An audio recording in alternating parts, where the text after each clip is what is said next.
Welcome to Football Talks. Rejoice, with nothing but a grueling foreign war and the prelude to a dead certain election to cover. Britain's tabloids have been saved from tedium by good old-fashioned football sex scandals. Stand up and take a bow. John Terry, England and Chelsea captain, club tour guide, family man, swordsman, and savior of the Red Tops. Terry provided a timely boost to flagging circulations when his affair with Vanessa Perroncel, the then-girlfriend of England teammate Wayne Bridge, became front-page news. After a week of lurid headlines and daily humiliations, the defender voted 2009 Dad of the Year must have been delighted to hand over his position as national whipping boy to his former manager, Avram Grant. The 54-year-old Portsmouth boss' visit to a Hampshire vice den for a Thai massage returned hilarity to the national breakfast table as it transformed average Grant's image from gloomy dullard to a Viagra-fueled Mr. Hanky Spanky. As deliciously titillating as these sex scandals may be,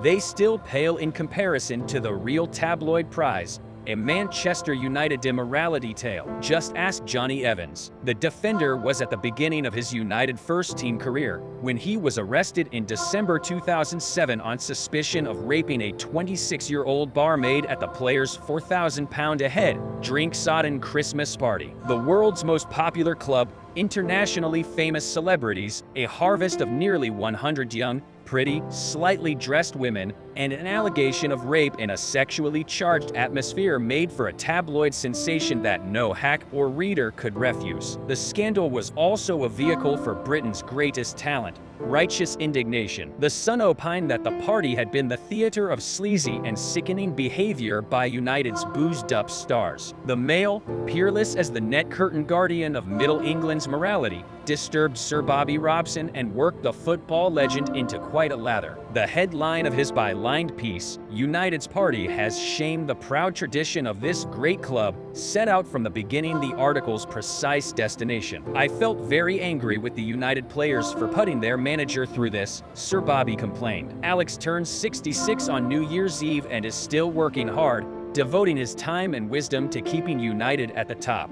Not easy when you've got rivals as good as Chelsea, Arsenal, and Liverpool. The United players have nobody to blame but themselves for how they have been perceived this week. To the outside world, they will be regarded as egotistical stars with no self-control. With grave prescience, The Guardian warned the alleged victim that she faced being disbelieved. There has been a spate of previous allegations of sexual assault against footballers, the newspaper confirmed. Top players accused include Manchester United's Cristiano Ronaldo, who was not present at Monday's party, and Arsenal striker Robin van Persie. Both denied the allegations and no prosecutions were brought. Referring to the complainant, the newspaper reported, "She cannot fully remember what happened when she was in the room, or exactly who was in there with her because she was really drunk." The tale disappeared from the news headlines a month later, buried in a 4-paragraph obituary declaring that Evans would not be prosecuted. Former club physiotherapist Laurie Brown might be the only man in Manchester not to see the allegation against the Northern Ireland international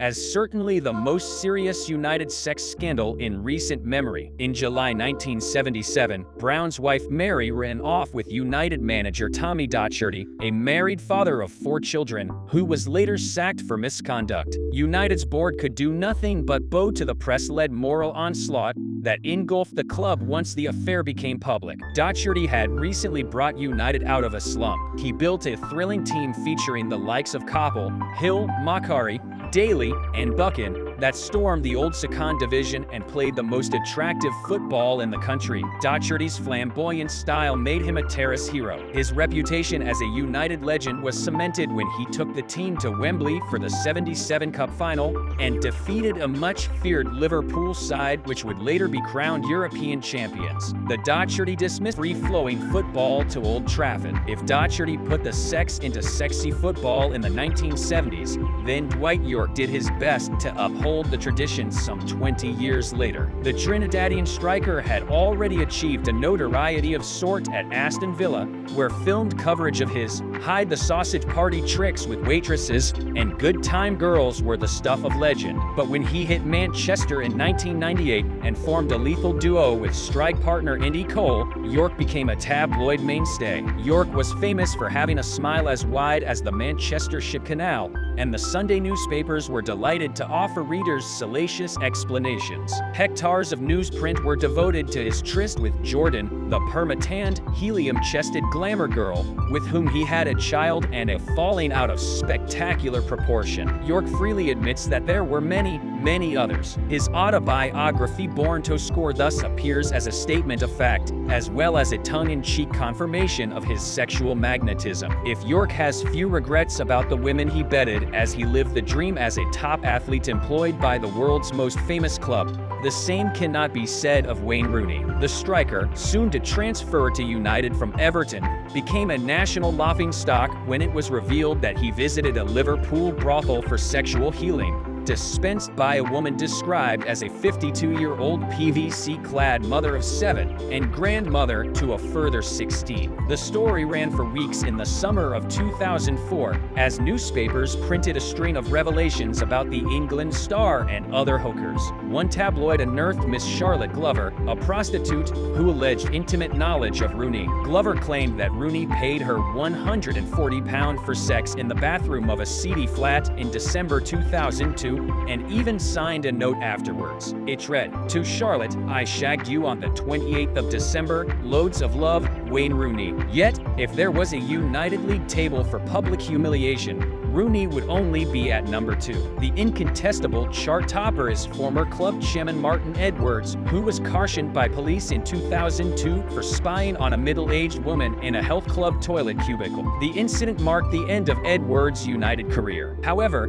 another sex scandal did quite the opposite for new Brazilian recruit Anderson. The youngster became a cult hero, his antics celebrated in song when news broke in September 2007 of the carry-on at the home of Cristiano Ronaldo. Gemma Store was also an invited guest, paid less than £600 for her September evening's companionship. "We had an orgy in the pool with Ronaldo, Anderson, Nani, and my friend Ty," Store confessed to the News of the World. "I've never done anything like that before. It were fun. Chilled out amusement and poor grammar were not what the newspaper needed to sell its indignant outrage, so Store quickly changed tune and put on a show of revulsion for the cameras. When I think about it now, it was degrading. It upsets me a bit, but it happened," she blubbed. Yes, young Gemma was so shaken and upset that she ran sobbing to the nearest newspaper hack to unburden her soul. Store later built a low-budget career demonstrating what can happen when idle hands and a tennis racket combine pointlessly. Typically, Taggart Ferguson was distressed by his players' hijinks. His United was a Puritan temple replete with loyal family men. The manager was not slow to vent his fury, captured memorably in one Sunday journal under the headline, "Orgy Ron is given a roasting by Fergie."